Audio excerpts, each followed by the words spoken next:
Bureau Nation to the Coach's Corner, presented by Caps Pizza and Pub. Here's your host, Paul Tipton. Well, hey there, Vero Nation. Thanks for joining us in the Coach's Corner here at Caps Pizza as we're about to head into Week 6 of high school football. Week 5 presented an interesting challenge for the Fighting Indians as we traveled to Clark County to take on Heritage, and a ball game that finished up 10-7. Coach, I just got to say straight up, that was a weird ball game, my friend. Yeah, you never know what kind of, every game, we talk about this all the time. Every game takes a life of its own, and you never know how it's going to play out. And I think as crazy as the game ended up, the flow of the game, or, however you want to describe it, all the ins and outs that happened during a football game, I think that was the thing that was most encouraging to me after having an opportunity to reflect on it was that, we did whatever we needed to do to come away with the win. And I think, obviously we played some very good defense and did some great things on special teams. But even offensively, I thought that, based on previous games and experience and different opportunities that we've had in previous games, I think that those opportunities, that previous experience, we use that, and there's value to all those, all that experience. We used a lot of that in this game to come away with the win and obviously get an opportunity to run the clock out there at the end when it was 10-7 was very rewarding. It was a very rewarding win against a heck of a football team. And I think that, we talked about that going in. And I think that, oftentimes when you look at somebody's record or you just want to just talk football, I think, a lot of times people say, well, coaches just have to say those things. They have to say they're playing somebody that's talented, or they have to say they're playing, and I never try to, give any of that stuff. I try to be as honest and straight up as I can. And I think that's necessary, especially when you're dealing with, 15, 16, 17-year-old kids to always, but to be straight up and honest with them. And I knew that we'd have our hands full. They're a very talented football team. I would expect that they'd have every opportunity to run it out from here because, like I said, they've got a lot of very good players, very well-coached football team. Well, Gary and I, after 2 possessions, one by each team, we're thinking we're going to get into an offensive shootout here. Right.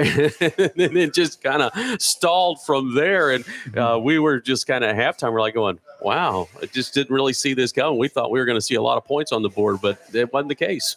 No, and I mean, when you look at it and you look at each individual drive, and if you want to get into a state of depression as a human being or a football coach, you can look at things drive by drive, and you can, especially as an offensive coach, you can look at the things that stall a drive, and oftentimes not even just one play. It could be just a situation with a play or a player on a play, and we meet as a staff on Sundays, and I opened the staff meeting up on Sunday, and I said, guys, a good play that is poorly executed is really just nothing more than a bad play.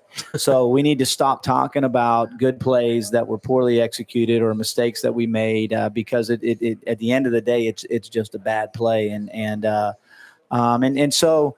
The good thing is that within, drives, there were a lot of great things happening. Mm-hmm. We just, there were different things. There wasn't one thing that you could attribute it to. But offensively, you need to keep it moving, and you need to, if you're going to sustain drives, you have to avoid negative plays. We had too many negative plays to sustain some of those drives. And the second half was a different deal. The second half, we only had 3 offensive possessions. True. The first one, we came out and we fumbled we had a good drive going and we turned it over.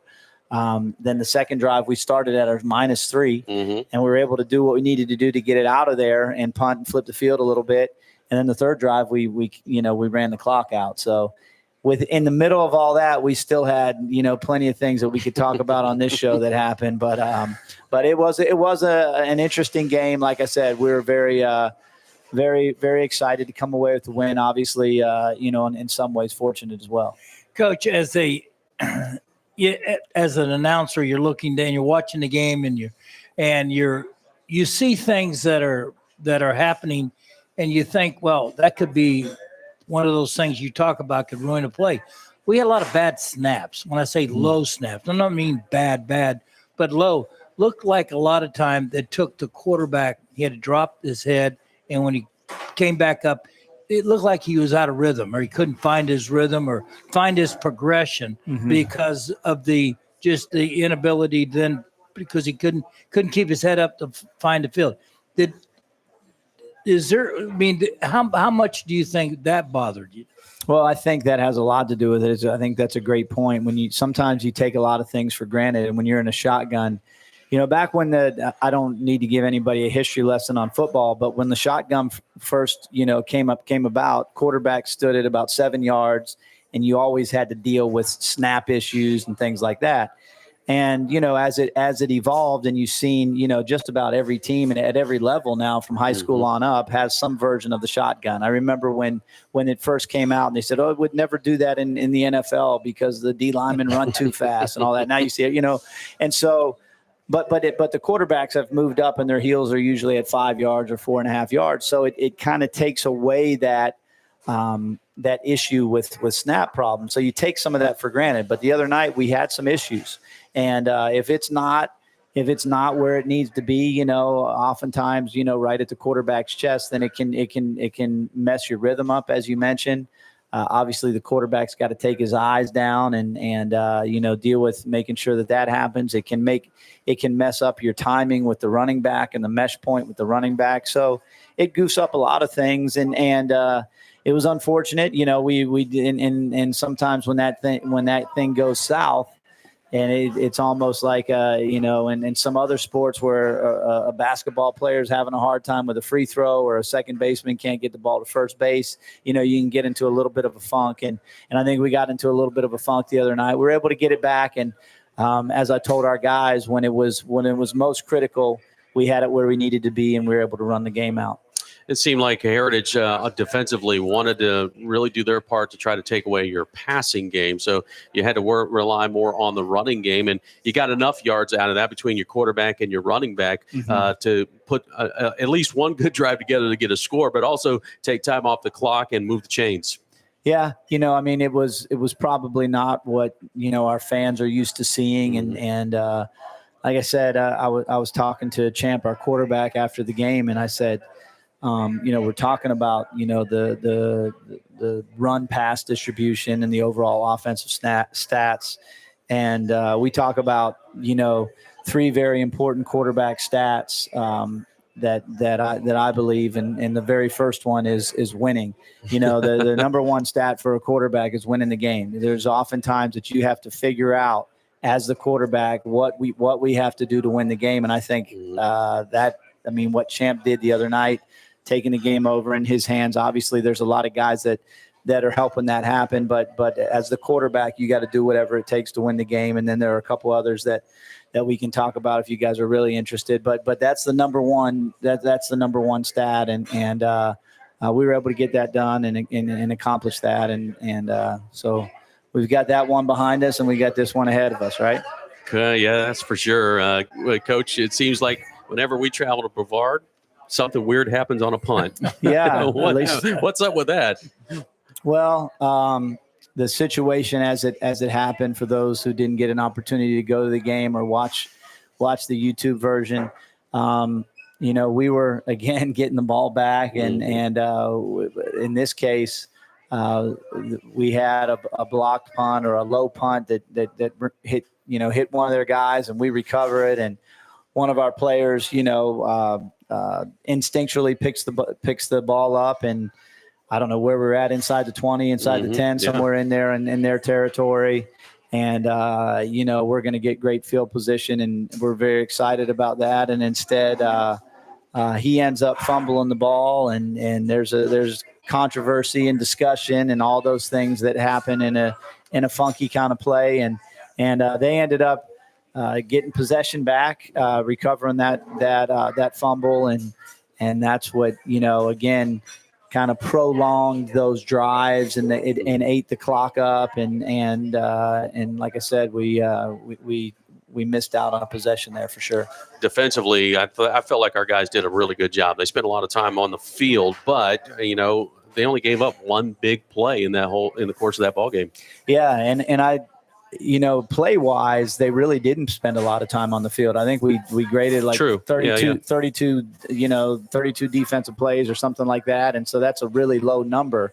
It was just one of those games where the clock kept moving. They were eating a lot of clock on their offensive drives, and we probably were taking more time than we typically do on offense, so. Yeah, I mean, the defense was on the field a lot. We gave up the one big play early, and really it wasn't. It was, if anything, it was, we probably shouldn't have been in that coverage, and they went up top on us, and it was kind of like taking candy from a baby there. That was a pretty easy deal, so they hit a big play and got I think it was like a 67-yard play on 67 yards on one play. And caught us in press coverage, and like I said, it was just one of those deals. Not bad coverage, just kind of made a nice enough throw and got it to a decent player, and they scored on that. And probably wish we had that one back. But other than that, our defense, I thought, dominated on the night. We really controlled their run game. We gave up a couple dinks here and there, but other than that, I thought that our defense was very dominant all night. Absolutely agree on that as well. All right, well, a couple of guys that helped us get that win on last Friday night, TJ Alford and Sam Kynes are with us, and when we come back, we'll chat with those guys, our Scott Sporting Good players of the game. More Coach's Corner coming up after this. Cafe 66, located on US 1 just south of 8th Street. At Cafe 66, our breakfast menu is all about variety. From biscuits and gravy to country fried steak and eggs to Nutella stuffed French toast. Our lunch and dinner menus have something for everyone, from barbecue platters to unique burgers. Our hours online at cafe66vero.com. We proudly support the Fighting Indians. Fighting Indians football, where they rise above the rest. We thank PDK Roofing, a committed team that strives to do the same. A Christian family that says no job is too big or small for any residential and commercial roofing need. PDK Roofing is licensed and insured, and they stay up to date with what the insurance companies require. PDK Roofing, 772-528-0113. Molinari Pools is a proud supporter of Fighting Indians football and Christian FM. A family-owned and operated business, the Molinari family, longtime members of this community. Joel Molinari, a former Fighting Indian, loves serving the Treasure Coast residents, from pool cleaning to repairs to pool remodeling. Molinari Pools. Love people, love pools. 772-778-2633 or molinaripools.com. The Coach's Corner, presented by Caps Pizza and Pub. Well, here we are back at Coach's Corner. We got Week 5 in the books. It was Heritage last Friday night, a 10-7 win for Vero Beach. And we've got our Scott Sporting Good players of the game. On my left here is TJ Alford, and on my right, our kicker, Sam Kynes. And guys, thanks for joining us here tonight. And I know this is a special week for you guys. You've got homecoming weeks. There's a lot of things going on, so we appreciate the time here. TJ, this was, as Coach, you heard Coach talking about this game, man. It was just like the way it started. We thought, oh, man, we're in for an offensive shootout here. But both defenses really clamped down. When you guys, after that one play that Heritage scored on, what was the conversation? Because you guys really went in lockdown mode. Really, I just went up to Jarvis. I just had to talk with him real quick to tell him, let it go. They're going to come back at you. Just got to make a play next time. Yeah. And you guys did. I mean, you guys really shut things down. I mean, you guys were on attack mode, and especially late in the game, man. There were some big hits in that ball game. How about your boy Trey Woods, man? Yeah, boy, smack. He did. Wow. I mean, I heard that all the way up in the stands where I was. I mean, that was a smack. And that's a freshman making that play. That's pretty impressive, isn't it? Yes, sir. Oh yeah. I mean.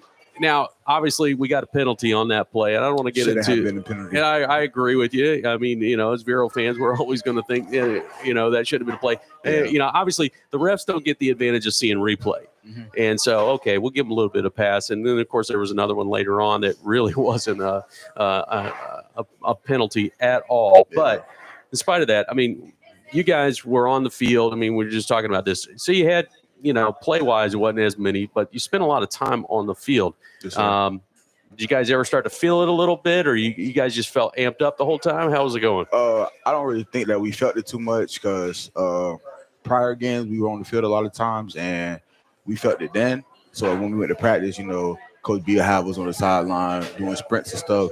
So this game we were more prepared for it. Oh, good. Very good. Well, Sam, I don't think anybody in the stadium thought, all right, we're going to line up for a field goal before halftime. Yes, sir, yeah.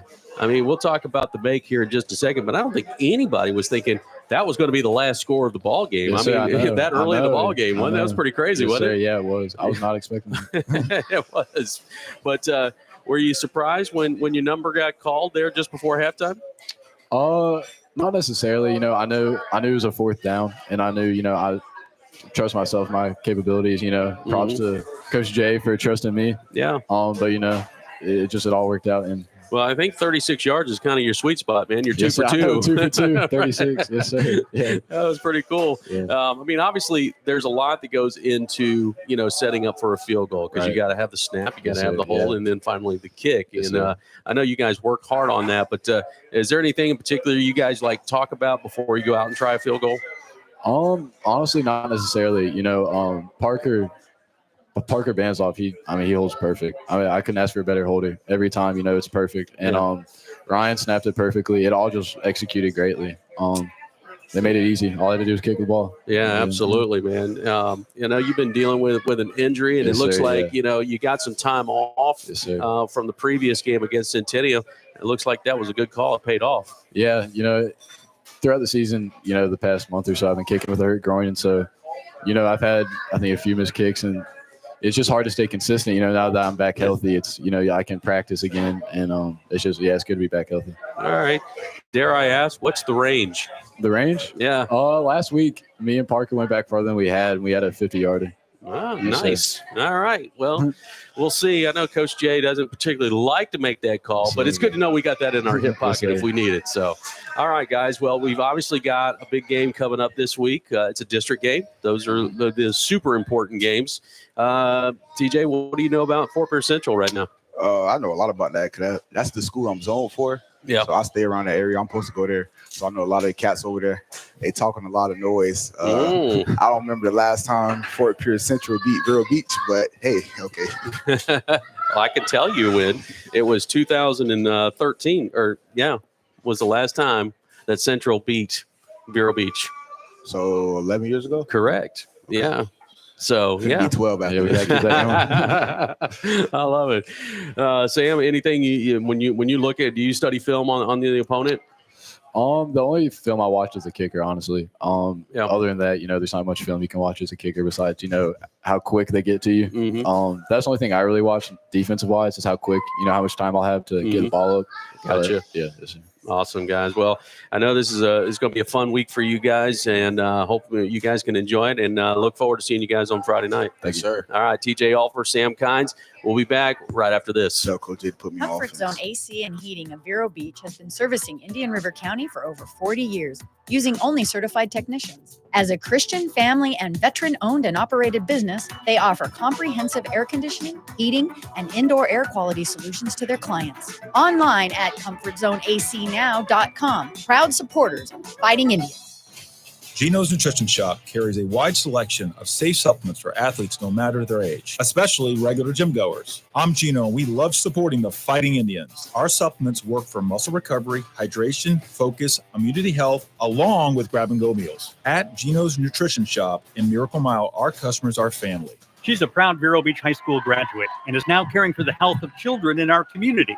Thanks to Dr. Jessica Cruz and the whole staff at Vero Beach Pediatrics, providing comprehensive pediatric care for kids of all ages, from regular checkups or sports physicals to screenings for physical or educational issues, or even same-day sick visits. The Coach's Corner, presented by Caps Pizza and Pub. Well, here we are back as now we're moving into week 6, and it's homecoming week. Fort Pierce Central, our district foe, will be at the Citrus Bowl this Friday night at 7 p.m. with a kickoff. And boy, Coach, this is always a fun time. It can be an aggravating time because you got to deal with, the guys wanting to have fun, of course, but also you got to stay focused because no matter what, all these festivities, it's all centered around one thing, and that's a football game on Friday night.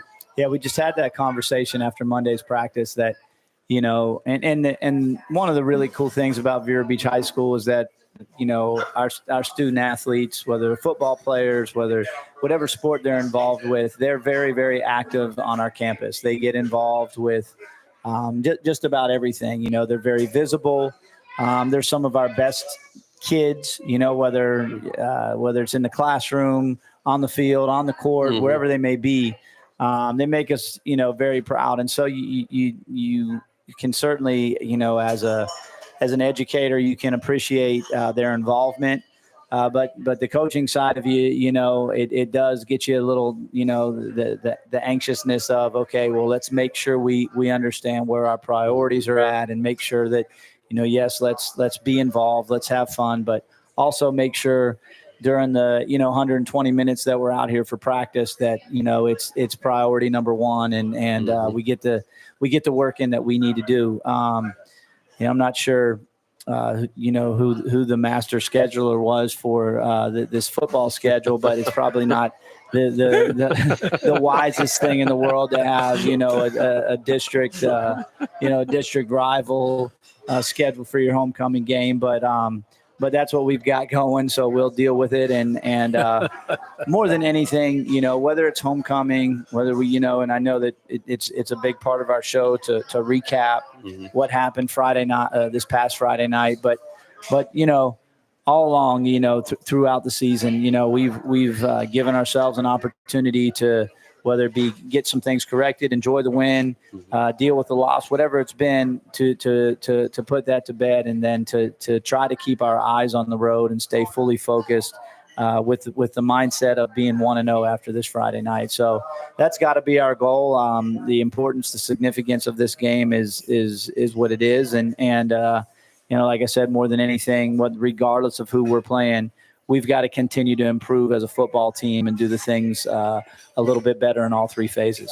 Coach, like last week, Heritage was going to try to play one of its best games against Vero Beach. We come into everybody's field, or we play every team we play. We got a target on our back. Everybody wants to beat Vero Beach, and here we are. This is our homecoming, as you said, and I don't know who in the world the clown was that scheduled that, but right. But I just made that point. That's good. You put an explanation. Hang on a second. Hang on.